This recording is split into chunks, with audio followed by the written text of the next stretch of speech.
There have been times when I'm in conversations and a question is proposed. What is something that you wish you'd never done? Or what is an experience you wish you'd never have had? And of course, when I hear that question, a ton of things pop into my head. But one that always stands out the most is my divorce when I was 23 years old.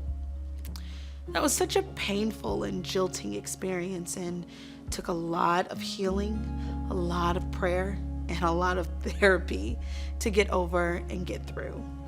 I would always reference that experience when I'd hear that question, or I'd just be sitting with my own thoughts and I would wish it.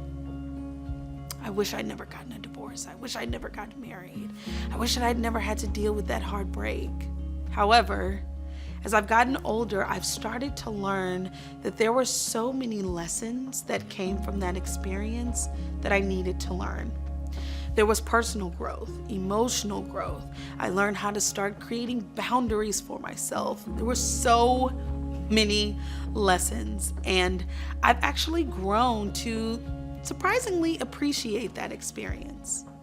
Over the years, I have said that I wanted to stop saying that I'd wish I'd never gone through anything. Granted, we all make mistakes and would love to take back some of the most embarrassing decisions of our lives. But a lot of times, it's important to see the lessons and the gems that we take away from those experiences. I will say that having gone through something like a divorce made me such a stronger person.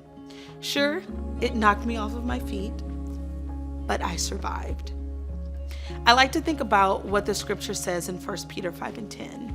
It says, after you've suffered a little while, the Lord will restore you and he will make you strong.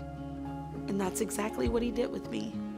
After experiencing something so terrible and so life-shattering at such a young age, the Lord made me so much stronger.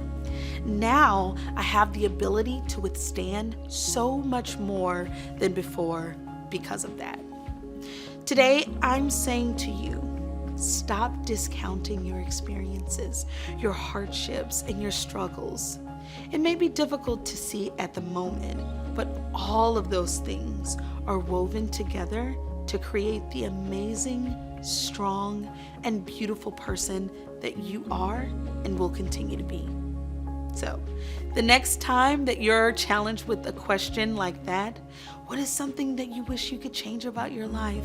I want you to resist the urge of naming something right off and think about how God brought you through that, how he strengthened you, how he restored you, and how he made you steadfast.